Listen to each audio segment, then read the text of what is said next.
There's a photo of me as a baby. I have no idea who that is. I know it is me. Everyone says it is me. But I do not remember being him. Not 1 second of it, and neither do you. Think about the size of that hole. For your first 3 years, you were awake, around 12 hours a day, learning faster than you ever will again. That is roughly 15,000 hours of your own life. Gone. The normal explanation is that babies are too undeveloped to make memories. That explanation is wrong. Scientists have now watched a baby's brain build a memory, live, inside a scanner. So the memories were made. Something came and took them. Stay till the end, because I am going to show you why the one baby memory you think you have is probably fake. Not fake as in fuzzy. Fake as in it did not happen. I read the actual studies for this instead of the headlines about them, so let me start with the problem nobody could solve for decades. How do you ask a baby what it remembers? You cannot. A baby cannot talk, cannot follow instructions, and will try to eat your equipment. So the question sat there, stuck. Then a psychologist named Carolyn Rovey Collier found a way around it. She stopped asking babies to speak and used the one skill they already had, kicking. She laid 2-month-old babies under a crib mobile and tied a soft ribbon from the baby's ankle to the mobile. Kick, and the world moves.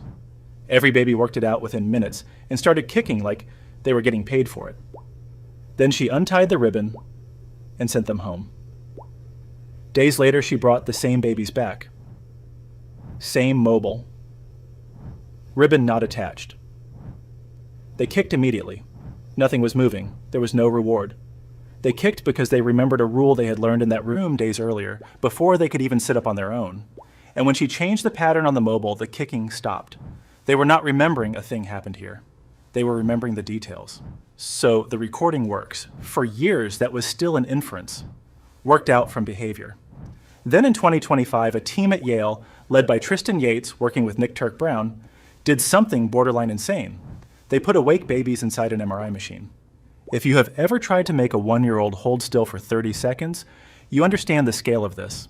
They used pacifiers, blankets, stuffed animals, and pillows, ran hundreds of sessions, and threw most of the data in the bin because of wiggling. What survived was clear.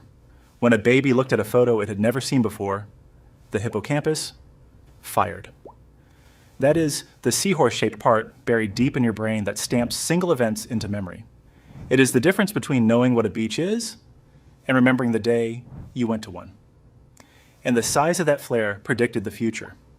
Bigger flare, and the baby recognized that photo later. From around 12 months old, the machinery was switched on and working. So your first birthday was recorded properly. Your brain did its job. Then why can you not find it? Here is where it gets uncomfortable, because the leading answer is that the forgetting is not a bug. It is the bill for building a brain that fast.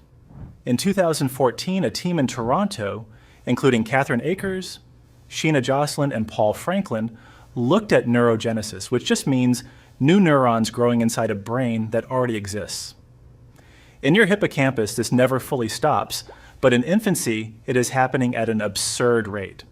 Their idea was that a memory is not a file sitting in a drawer. It is a pattern spread across one specific set of connections. Keep shoving new neurons into that circuit and you keep rewiring it. The pattern degrades, nobody deleted anything.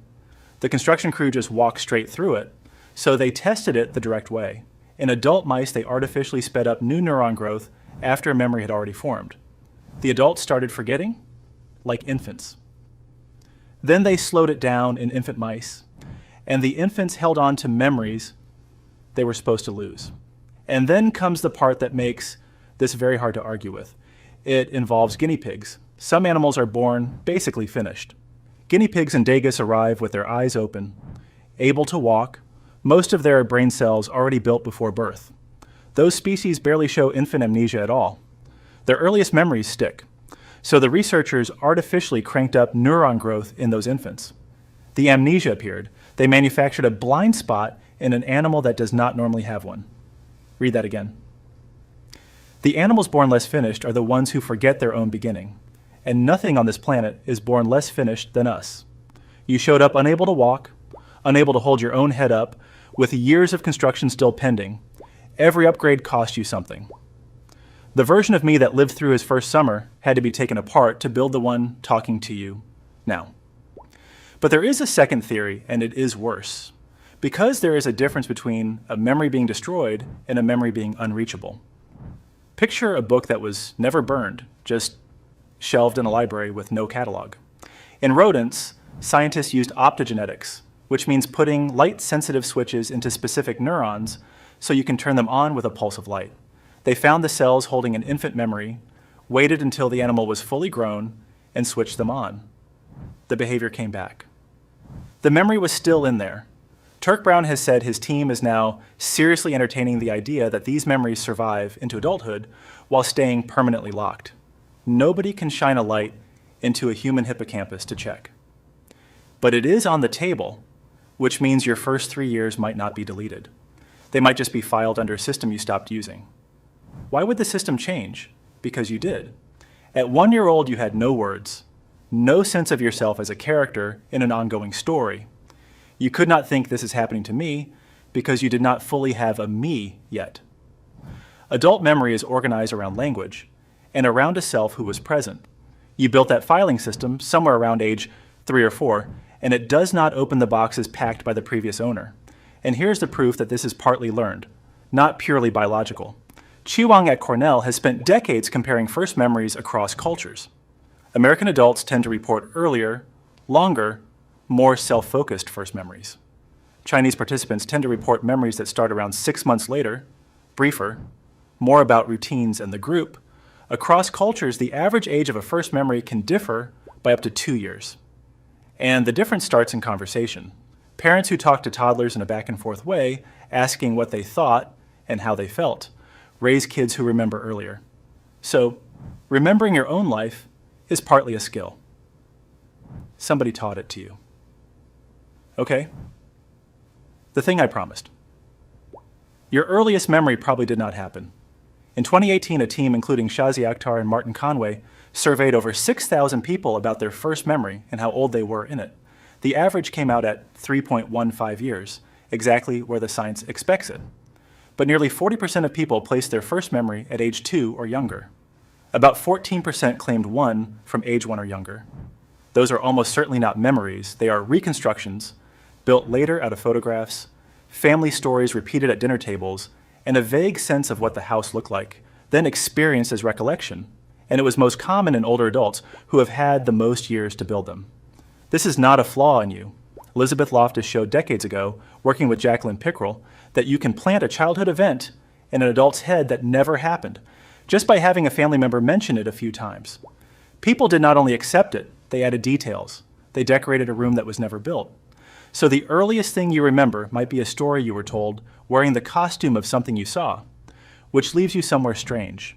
There is a stretch of your life that shaped you more than any other. You cannot get into it, and the one souvenir you kept is probably a forgery. But look at what actually happened in there. You learned an entire language from scratch with no instruction. You worked out that things still exist when you cannot see them. You learned to walk, which is just falling forward and catching yourself a few thousand times. You learned which face meant safe. None of that is stored as a memory. It is stored as you. A memory is something you can hold at a distance and inspect. Those years never stayed at a distance. They became the thing you inspect everything else with. So the missing years are not a locked room behind you. They are the floor you are standing on. There is a photo of me as a baby. I still do not remember him, but every single thing I am was his idea.